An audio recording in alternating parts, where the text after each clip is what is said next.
today's video, we will learn about the lesson Objectives of Management.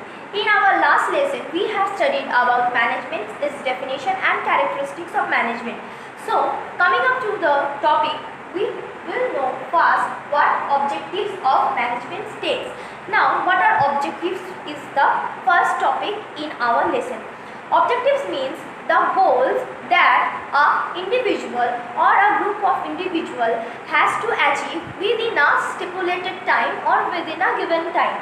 So, as a management exists in the organization, so first and foremost its objective is to fulfill the organizational objectives, and we can say that the total objectives of the management is divided into three parts. First one is organizational objectives, the next one is social objectives, and the third one is individual objectives.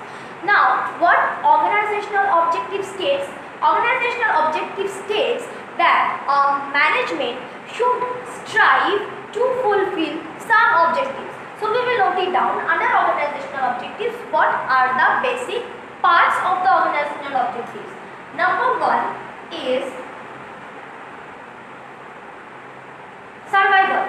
Now, here we come to know that management must strive hard so that it survives in the long run, and it is the duty of the management to make use of its resources in the best capacity so that the maximum output is received and the revenue which are received from the output recovers the expenses made by the organization, and thus in this way the organization can survive in the long run.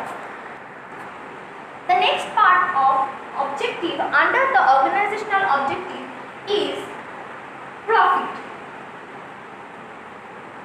As I have discussed in survival objectives that management must use all its resources at its best capacity, or optimum use of the resources should be done to achieve maximum output and cover the expenses made by the management. Profit must also be earned by the management so that it is treated as an incentive for the organization. Profit is the only blood of the organization, as profit provides incentive or it is a reward for the hard work of the management. So, profit is also one of the part of organizational objectives. The next point or next part of organizational objective is growth. Now, as the organization is surviving in the long run, it is earning profit, then definitely there has to be a growth for the organization, and this growth is only achieved with the help of management. Now, how can this growth be measured? This growth can be measured with the help of increase in sales volume, with the reduction in the labor turnover, with the increase in the number of products or maximization of the output, and increase in capital investment. That means the share value may rise for the company or the organization. Thus, we can say that the organization is achieving its growth. So, under organizational objectives, we have these three parts which is discussed as survival, profit and growth. Now, moving on to the next category of objectives is social objectives. What can we classify the social objectives into? The first classification of social objective is pollution free. Now, the management should ensure that the organization is doing such activities which reduces the pollution for an environment. See, as the management or the organization, management is a part of organization, and organization is working in a society. Whatever the organization resources are used, it is available from the society. So, it is the sole responsibility for the organization or for the management to fulfill the social objectives. So, the first social objective or management is pollution free environment. Pollution free environment. Management must ensure that the activities that are taking place in an organization does not create any pollution. The next social objective of the management is to provide employment opportunity.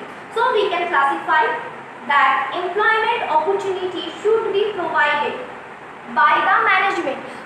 There should not be any discrimination under caste, creed, religion. That means there should be equality among all the genders, all the members of the society, so that they can come and they can be placed and recruited by the management to fulfill the objectives of the management. See, employees are hired by the management to fulfill the organizational goals. So to fulfill the organizational goals, that is survival, profit and growth. So employment opportunity is required by the management to the society, so that they can receive a income earning opportunity. The next part of the social objective is reasonable prices.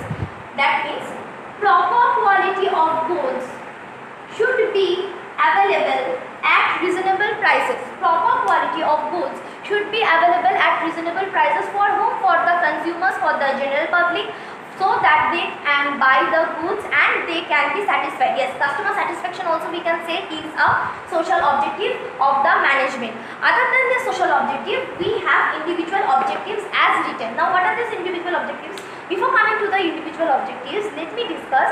See, organization or management cannot run on its own. It needs a teamwork, as we have already discussed in the definition and characteristics of the management, that it is a teamwork. A group of people is required to fulfill the management.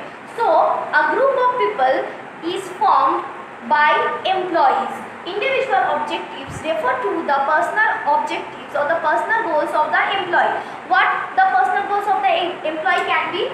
That is salary, disbursement of the salary should be paid at proper time, and whatever as per the qualification or as per the work capability of the employee, salary should be paid, so that there is a reduction in labor turnover, the employee does not leave the job. So the proper salary.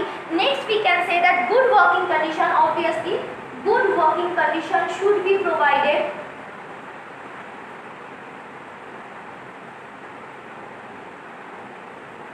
Good working condition should be provided by the management, and if there is any risky factor or risk factor in the job, then the management should also look after the risk factor and provide some guidance regarding the risk factor, like they may provide insurance and all kinds of benefits to the employees. Yes, employee benefits can also be a part of the individual objectives, and more than the individual objectives, one thing is required for the employees is the moral and motivation. Now this moral can be created with incentives. They can be financial incentives, they can be non-financial incentives, they can be provided motivation, and when they are provided with motivation and moral, see, the employee get a essence of belongingness. They feel, yes, I am a worthy resource for the organization, worthy resource for the management. So if I will be working hard, the management will definitely motivate me and reward me with the incentives, whether it is financial, whether it is non-financial. So other than, if we are saying that salary, after salary we can say it is good working condition.